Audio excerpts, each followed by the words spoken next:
Thank you, Roma. GM, everybody. Thank you so much for joining me, especially after lunch. I know it is a big ask for today, but really excited to share with you a little bit more about how we think of the personalized metaverse, the fun that we are all about to have together in Web3.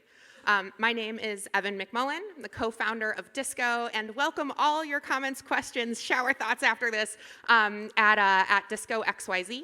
And if you're interested in setting up your own data backpack, playing with some of the primitives that we're going to talk about today, you can always do so at disco.xyz. So first up, we like to say at Disco that designers will inherit the metaverse. But what does that mean? We probably all have differing definitions of the metaverse, so let's start off with a shared one. We think of the metaverse as your ability to seamlessly move from any digital to physical environment and back across protocols. The ability to enjoy personalized experiences in those places based on the parts of yourself that you choose to share. So the exciting Web3 of the future, this metaverse that we discuss, needs a few more capabilities beyond our subnets and base chains to deliver this kind of human experience. One that is anchored in affirmative, informed consent. One that takes into account more than just public financial data. So let's return to this statement. Designers will inherit the metaverse. In order to define the human experiences that we will enjoy in this future, someone needs to make the last mile of delivery to our eyeballs, to our mobile devices, to our desktop computers, to give us the sense of connectivity and to deliver the interfaces that we'll engage with. Because public ledgers offer a shared backend, that means apps must compete on UX. If we are all sharing the same data, the way that we surface it defines the experiences that people have. So we have a known universe problem in Web3. The extent of personalization you can enjoy is defined by the known universe of information about you available to that app or service. If we are limited to just public on-chain data, that known universe is very small. And that shared backend will quickly, run out of things to do, as we're starting to see, right? We're running out of things to do coordinating around public financial data alone. So in order to have a rich dApp layer full of things for us to do, we need more information. We need to solve that known universe problem. And we also need to take into account, why is it that people like to use apps? Why is it that we use new services? Sure, there are plenty of us in this room who will adopt new tools because we believe in them on principle. We are willing to put up with bad UX because it aligns with our values. But for most human beings, we must remember that they make choices based on the immediacy of moving out of the screen and into their adventure, the value that they experience, removing friction, adding delight and joy, and the comfort, the confidence with which they can move through experiences. If we fail to consider prioritizing these aspects of our work, there is no next million, next billion people, next, trillion degens out there in the future capable of engaging or preferring what it is that we build. So we know that blockchains need more than money to enable this metaverse that we're talking about. If the only thing that I know about you is your public key, your financial assets, the only kinds of coordination games we can play together are treasury allocation, NFT buying, and DeFi. And that's pretty limited. That doesn't express the full future of DAOs that we talk about, the future of work, of lowering switching costs from one role, organization, or pursuit to another. So let's think. What do we have so far, and what are we missing to get to this broader known universe of data? What's in our wallets today? So right now, when we talk about our public on-chain information, that which is mapped to our wallets, that's what's visible on-chain to everyone. So we've got fungible tokens, we've got non-fungible tokens, but if I only know your addresses, then all of you out here are not whole people. You're just piles of tokens. What about your, gym playlists and your friend groups, the social platforms that you use, the articles that you like to read, and your shoe size?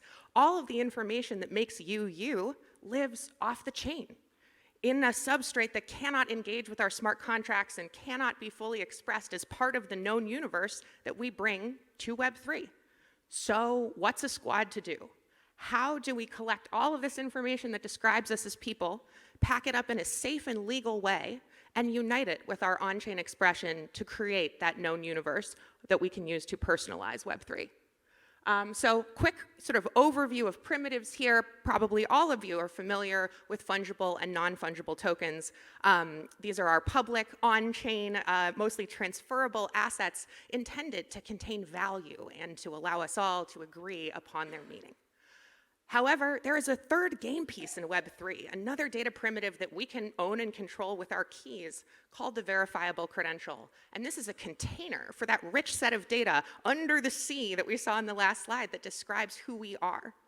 Verifiable credentials are statements written by one party about another or itself, signed JSON blobs, like files that allow us to use our keys like personal notary stamps. So unlike on-chain tokens, there are no associated gas fees, and the data is not specific to an underlying base chain.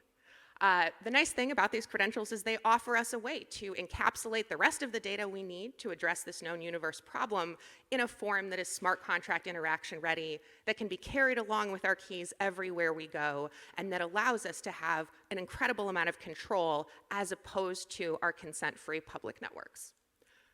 So if we think about this in a slightly different way, verifiable credentials are sort of the yin to our on-chain yang.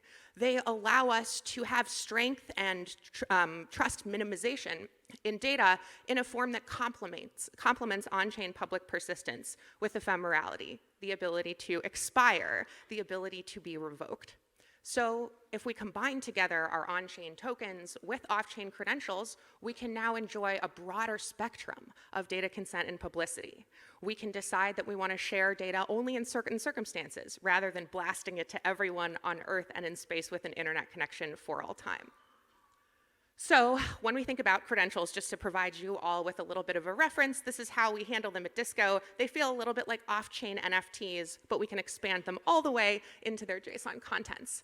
Credentials can be used for access control anywhere we can use tokens. So whether that's access to a physical space, a smart contract, a GitHub repository, Google collaboration tool, or Telegram chat, anywhere that you can use a token for that access control, we can also use credentials in combination or instead. And they are a safe way for us to contain data that needs to change and evolve like we do because we are human, or data that is not safe or legal to put on chain, which we'll cover in a minute. So now that we have defined the set of data that we want to bring to the party, we've identified a primitive that allows us to pack that data up. What is the sort of process that we need to get all the pieces together for this metaverse? First up, we need consent. As we discussed, our public ledgers are consent-free. If I know your public key, I can map anything to it that I want. So as brands start to use our public addresses like junk mail slots, our public keys will become lower and lower assurance pictures of who we are and our curated choices. So consent, our ability to elect to share, allows us to provide a higher degree of assurances to the apps and services we interact with. Next, we need to fill up those credential containers with the valuable data that we know lives beyond the chain, and we need to bring it with us in a form that others can recognize, where they can tell where it came from. The provenance of data, who said it, defines how much we trust that gossip, that digital gossip. And so with these three capabilities, we'll be able to deliver on personalization. We will solve this decentralized known universe problem. Of course, consent is a cornerstone of civilized society.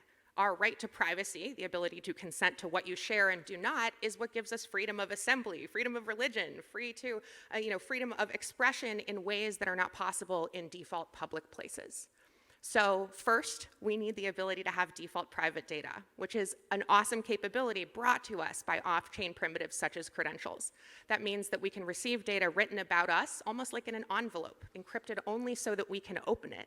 And then we can choose where and when to share that rather than disclosing it publicly. Additionally, we want to follow the principles of minimum disclosure. Consent requires that your data be shared on a need-to-know basis. And so this allows us to create a moat around ourselves of knowledge of our preferences, traits, and capabilities, surfacing them only when it is useful to us, as opposed to when it is useful to display advertising. We discussed the ephemerality required to complement on-chain public persistence, and it is through the consent of sharing data that we are able to get a much fuller picture of ourselves than just one snapshot at one time. If we have data that can change and evolve like we do, we can choose where and when to share it. That's much more flexible than a static set of token IDs mapped to a public key. Oh, and then the last element there is commercial safety. When we talk about training AI models on data, if that data is signed and shared in a consensual way, we can create commercially safe models where we can prove that they were trained on data that was permitted, as opposed to using a questionable, fair use argument to justify indexing the entirety of human civilization.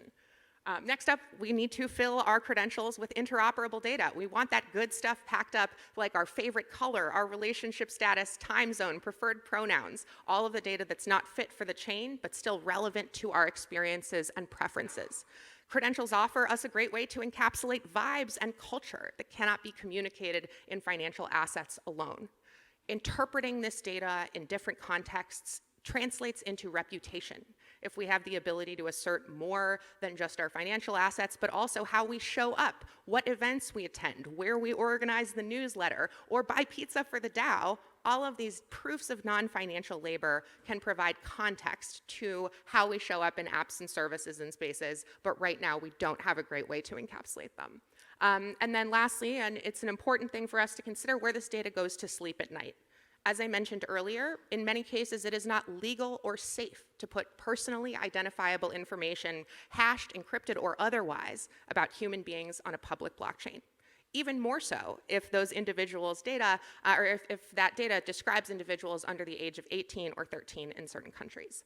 So having street legal safe storage for the data that describes us will allow us to have the dexterity that we do tokens with all sorts of things beyond financial assets. When we talk about interpreting this data, using it and being able to bring it to multiple applications, our ability to rely on it is only as good as the signature that it bears, right? Credentials, attestations in general are digital gossip. We trust their contents as much as we trust the signer to be an expert on that subject matter. And so our ability to have anyone resolve a signature to tell who said what about whom when gives us the key to personalization. The provenance and authorship that allows us to understand where something came from so we don't have to phone home to the person who said it. We can, in a trust-minimized way, rely upon it right away. So, sounds like we've got a plan. We've identified the rest of the data that we need, the structures that we can pack it up in so that it can move with us like our tokens, and a way to resolve the signature so that other parties can rely on it without having to second guess what we bring to the table. The last element here is taking this information to inform personalized experiences. So how do we present all of this to, for example, AI models in a way that doesn't totally creep us out, forfeit our consent, and allow us to lose this moat of data that we're working so hard to put together? I'm sure a lot of you have tried ChatGPT before. Right now, it's a pretty impersonal assistant. It's like an information booth attendant who knows a lot of things, but not who you are, not a lot about you. And so you have to spend quite a lot of time engineering a prompt, describing what it is that you want, how it is that you would like for them to interact, or for that algorithm to interact to give you the information that you need. Imagine an end of onboarding where you're able to bring data that describes you to one of these interactions, where the answers that you receive can be informed by your preferences, by your traits, accomplishments, or primary language. We think at Disco about handling these credentials with our keys in a web app that we call a data backpack. But there are so many different ways that all of us as builders can contemplate this new primitive and bring it to the party. So when we think about the personalized metaverse that is, coming down the pike very soon, I implore all of us to contemplate how we can build it on more than money, how we can build it on the vibes and culture that bring us together in the room today, on the proofs of non-financial labor that really are the core of this community, and the human coordination that it builds on top of computer coordination systems. So imagine, not too soon from now, our interactions enabled by AI can be personalized to our preferences.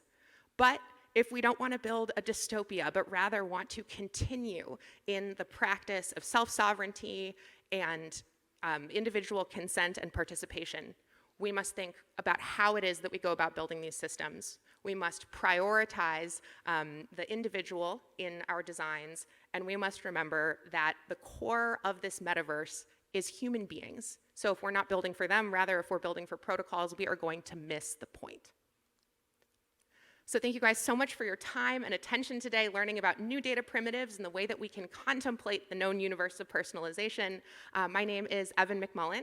I'm so excited to hear all of your metaverse dreams, and I welcome any questions that you might have. Thank you guys so much.